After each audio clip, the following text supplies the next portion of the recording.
Bună ziua, onorată asistență, colegi, elevi, sportivi și oaspeți. Deci frumusețea iernii cu albul fulgilor de nea, preserați peste gândurile noastre, cu dulcele ecou al colindelor, cu imaginea în suflet a celor dragi, ne va petrece într-un nou an, împliniți, iubiți și fericiți. Deci, pentru prima dată în istoria școlii sportive, din inițiativa directorului școlii Gheorghe Bezer, în colaborare cu Direcția Generală Învățământ și colectivul școlii sportive, am hotărât și am organizat desfășurarea Gala Premianților 2011.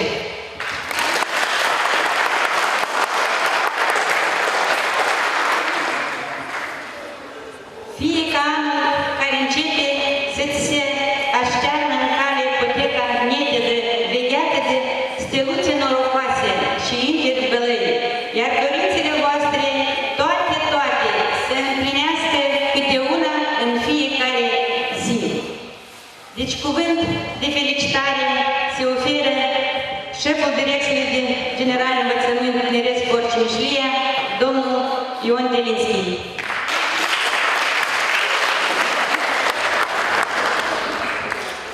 Stimați colegi,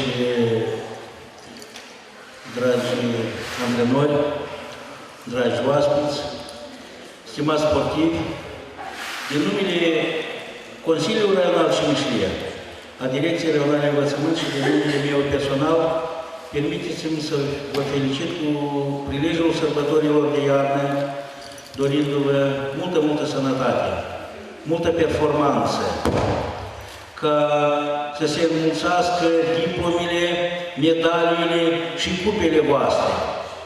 Este o tradiție frumoasă. De acum la Cimișlieni și acest an să vede că este îndeosebi de a petrece gala laureaților printre secțiile școlii sportive. Începând cu anul viitor vom petrece gala și pentru sportivii școlilor de cultură generală, fiindcă meritați. Prin munca voastră, prin munca antrenorilor, prin munca voastră de toate zilele, prin genurile de sport, la fotbal, lupta liberă, judo, tenisul de masă, atletismul, boxul, voleiul, dar și bucurându-ne ochii gimnaștilor, aduceți faima raionului nostru, nu numai în Republică, dar și în competițiile zonale și internaționale. Succesele sunt frumoase. Ne rămâne doar să le înmulțim. Să le înmulțim, fiindcă dumneavoastră știți cum să face acest lucru, îl faceți bine și vă doresc ca anul care vine să-l facem și mai bine. Încă o dată vă doresc multă sănătate, performanțe, multe performanțe și să ne întâlnim peste un an cu rezultate nu mai proaste decât anul acesta și cu o masă mai plină de diplome, de medalii, desigur și de premii bănești. Mult succes! Vă mulțumim pentru ceea ce faceți!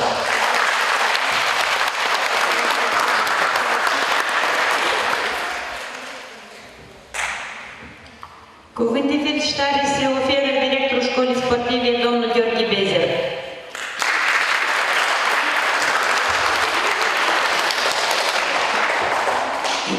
Bună ziua, stimați oaspeți, dragi colegi, antrenori sportivi! La acest spirit de an calendaristic, școala sportivă își încheie 45 aniversare de activitate. Pe parcursul acestor ani și-au realizat activitatea în mai multe domenii ale sportului. Lupte libere, gimnastica, judo, volei, basket, turism, atletism, box, fotbal, tenis de masă. Și-au adus aportul cu o întreagă echipă de antrenori pedagogici care au format și au instruit o generație mare de tineri, sportivi, atingând performanțe înalte. Vreau să menționez că domnul Balică Vasile, antrenorul militar Republicii Moldova, Timote Mihai, Cipotaru Mihai, Romanski Anatol, acești antrenori își dus în viață, dar au avut mari succese în realizarea sportului, în performanțe. Așa cum sunt campionii europeni la lupta judo, Corlateanu Valeriu, Duca Andrei, Aramă Leonid. Și o mare deosebită este și antrenorul Dogoter Nicolae, antrenor de lupta judo.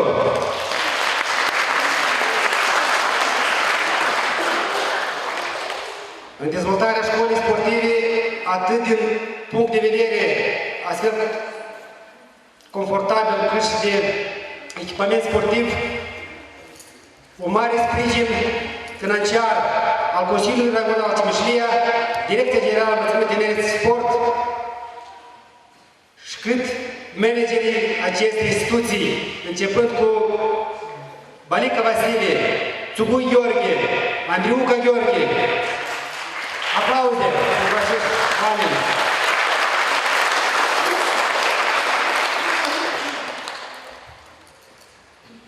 Astăzi suntem aici pentru a da startul primei ediții de performanță în arta sportului, de educației fizice. Gala sportului 2011.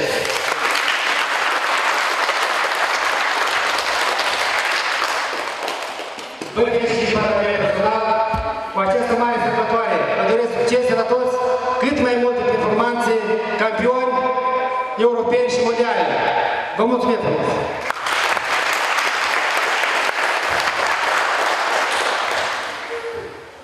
Cuvânt de felicitare oferim onoratului oaspete, directorul Liceului Mihai Viteazu, doamna Gabriela Caravan.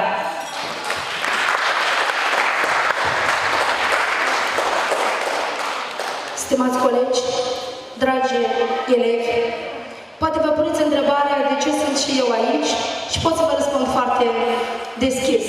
În primul rând că suntem vecini, dar în al doilea rând că elevii Liceului Teoretic Mihai Viteazu cred că sunt cei mai favorabili din tot raionul pentru că petrec orele de educație fizică într-o astfel de sală a școlii sportive. De aici, practic, este începutul pentru noi performanțe în domeniul sportului. Și vă invităm și la liceu și o să vedeți câte diplome au elevii care își fac antrenament aici.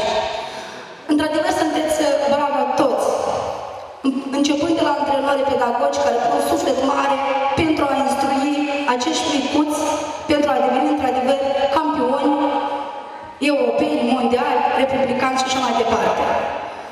Să fie într-un bun început și cu bun augur această inițiativă a dumneavoastră.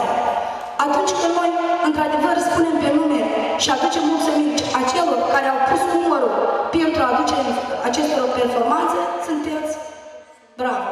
La mulți ani, sănătate, fericire, un bun început, la mulți, mulți ani!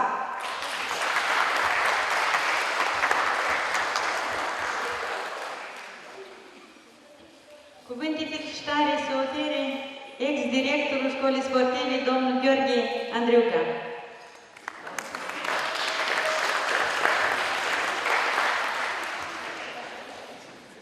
Bună ziua, stimați audiențe! Bună ziua, stimați oaspeți! Bună ziua tuturor celor ce se află în această sală luminoasă, frumoasă, aranjată și pregătită pentru întâmpinarea noului an 2012. Astăzi avem o deosebită plăcere să vă vedem aici în fața noastră pentru prima oră în așa componențe, fiindcă pe parcursul întregul an vineați și vă ocupați numai pe secțiile corespunzător cu antrenorii care vă conduceau.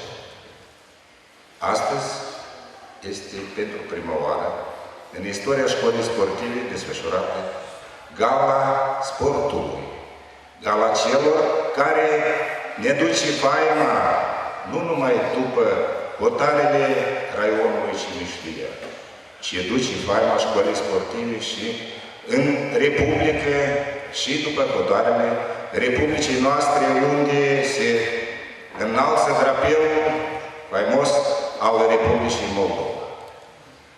Deci voi sunteți acele speranțe pe care noi le observăm, le vedem și vă îndrumăm pentru a cuceri Olimpul. Eu vă doresc succes în toate domeniile sportului care le-ați ales.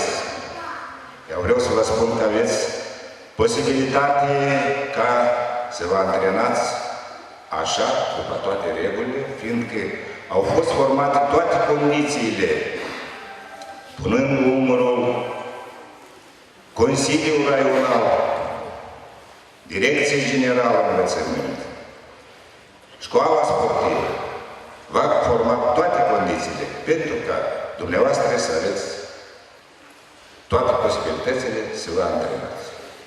Rămâne numai să ne bucurăm de succesele dumneavoastră, rămâne să vă dorim sănătate și la noi performanță.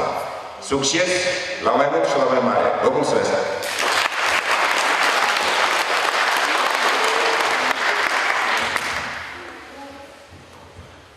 Cuvântul se oferă antrenorului de fotbal, domnul Victor Stâne, a cărui echipă a ocupat locul întâi la turneul republican Cupa Guvernului, primar a satului Gura Gălănă.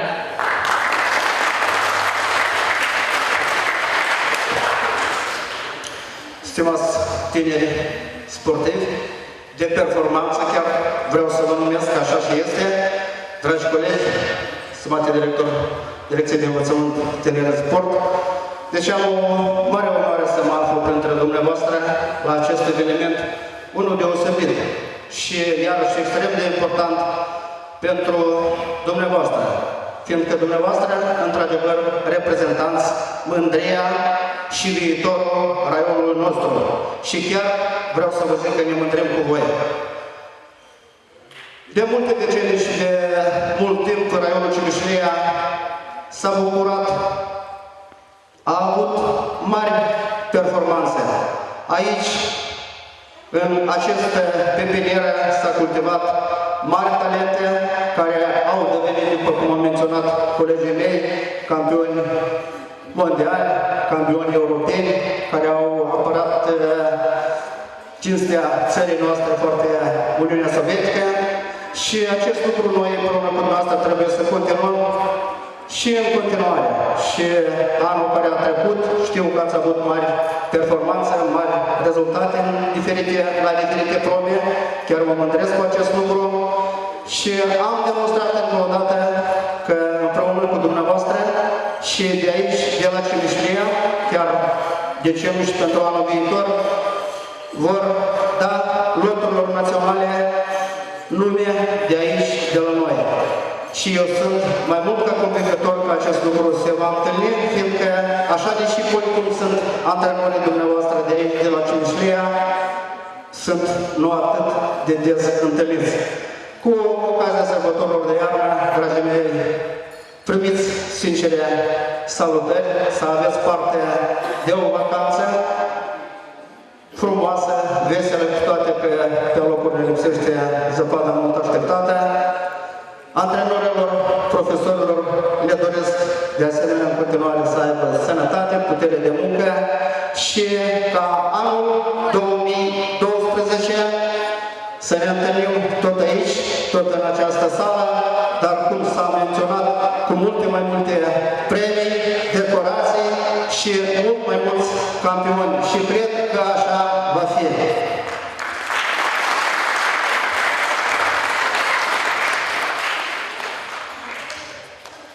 Deci în școala sportivă activează peste 800 de copii în diferite secții, la diferite probe sportive.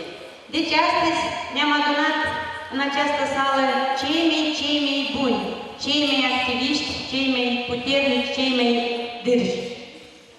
Deci să nu încet deasupra voastră cu cupe și diplome. să aveți în vis un zbor măreț și plin de împliniri, un car de sănătate și bunătate, să aveți mereu alături un antrenor îndrumător și emerit. Dar fiind sărbătoare gala premianților sportivi, deci unele secții sportive au pregătit câteva elemente demonstrative. Deci elemente demonstrative prezintă secția de gimnastică. Se pregătesc secția de box.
Deci am menționat elemente demonstrative a careva secții sportive și de ce de sărbătoare fără nici numere artistice, fără hăitură. Deci cu hăitura se prezintă secția de judo.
Se premiază pentru performanțe la competiții de rang republican și internațional Popescu Andrei, secția judo. Bagrin Pavel, Privicianu Dumitru, Coadă Mihai.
pentru performanțe în activitate sportivă, secție de tenis de masă,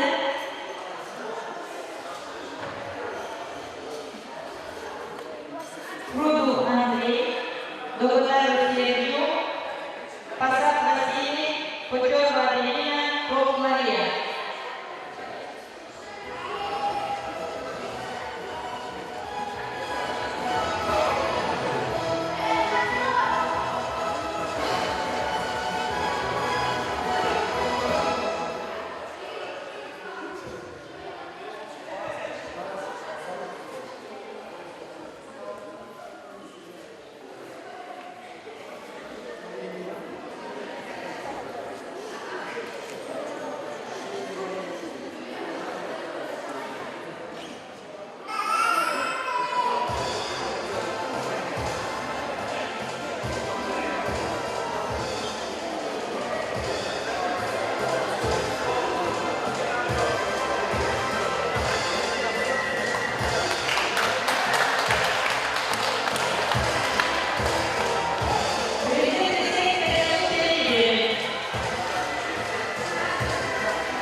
Premiant cu locul 2, Lesnikov Nicolae.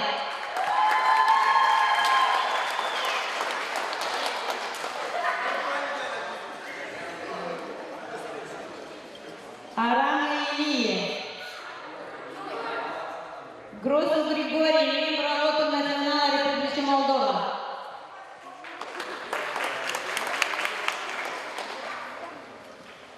Potingă Vitalie. Aram Ion, premiant la Jocul Juniorilor 2011. Gorodescu Ecaterina, locul 3 la Campionatul Republican, lupte feminine.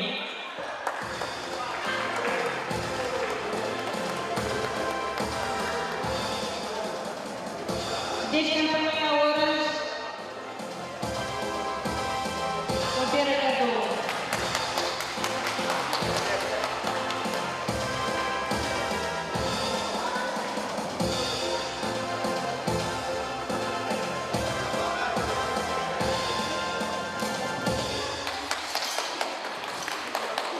Se menționează cu diplomul și jubilei secția de atletism, Cobzac Gheorghe,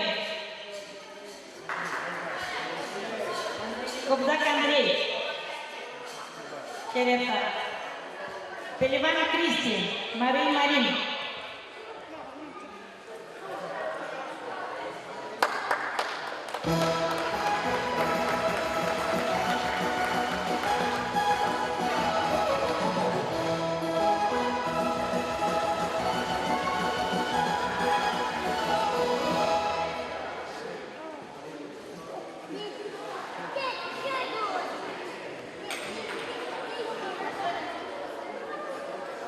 se menționează pentru performanțe în activitatea sportivă secția de fotbal, Ciobanu Grigorie, Olărescu Ion.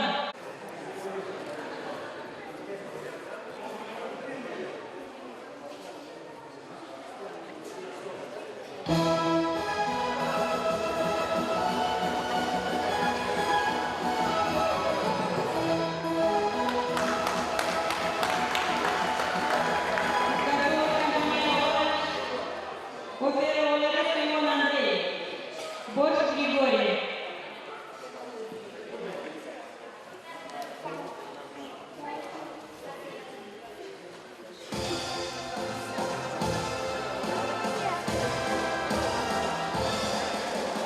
Gordian Dan.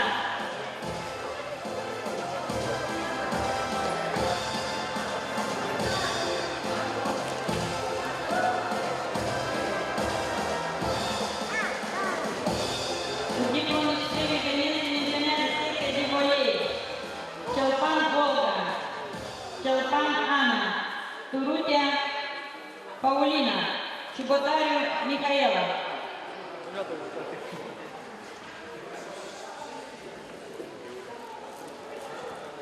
Coleagistă Vasile, secția de basket.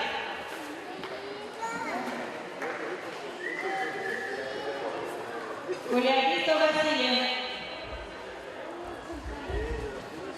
Magazinul Ghighie a sponsorizat voleibolistele noastre cu niște cadouri foarte frumoase și noi astăzi le înmânăm. Vă mulțumesc. Ghighie.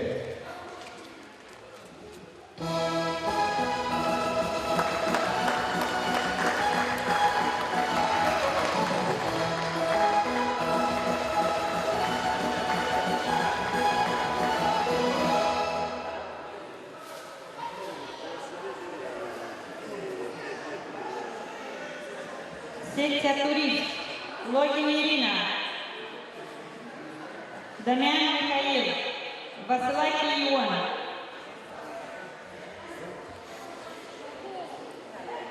Poftim prezentația.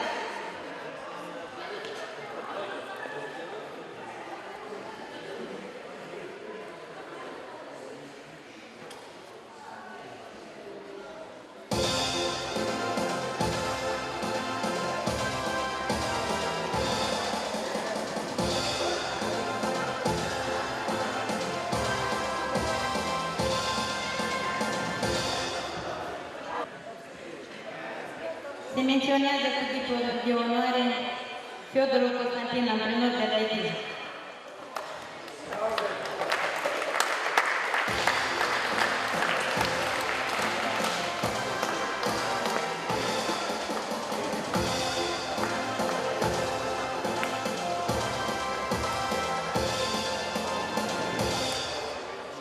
Antrenor de volei Luca Gheorghe.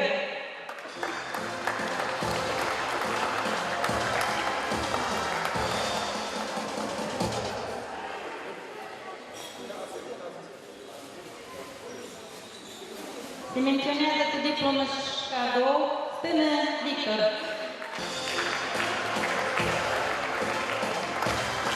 Giovanu Petru, antrenor de fotbal Buragazul.